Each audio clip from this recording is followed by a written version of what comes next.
Bien, Miguel.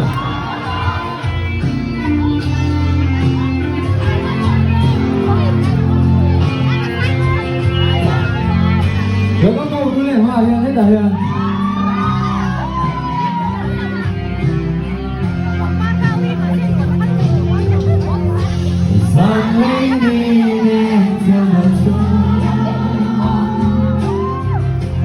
Hindi mo ikaw naman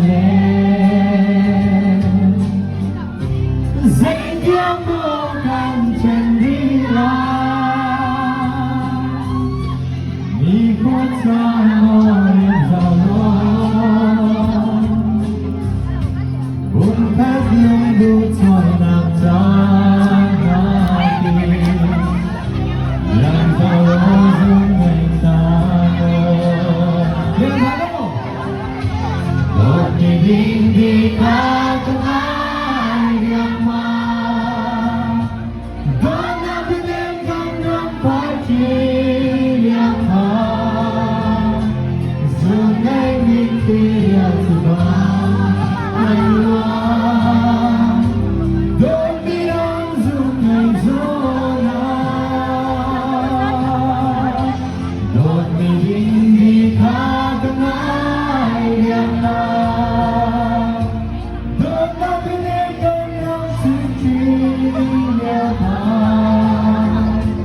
Sungai binti tiba anwar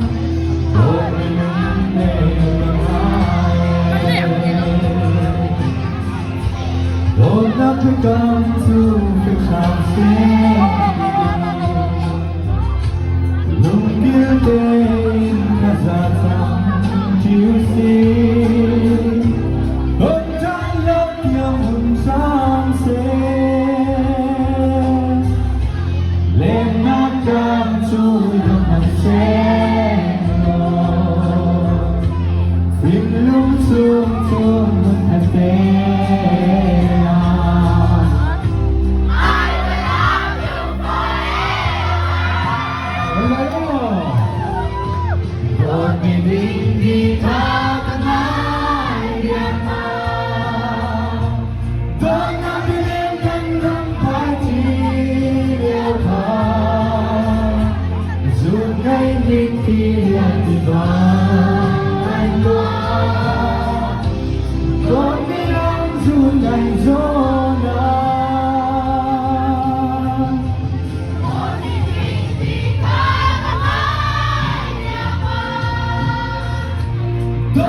Aduh, kecil.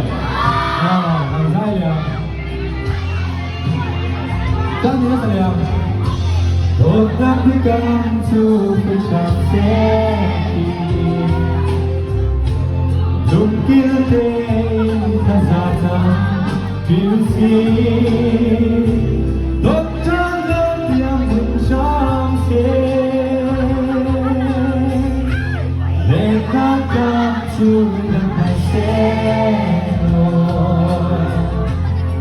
Belum tutup kantera gitu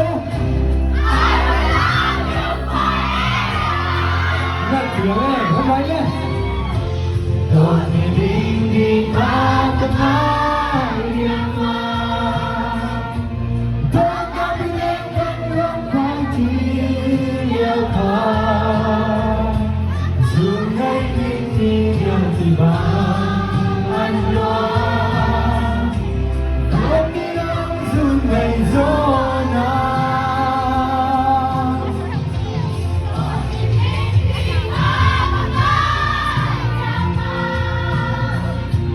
Don't know the name, but what you kira tiba anwa Don't minum kenai Berade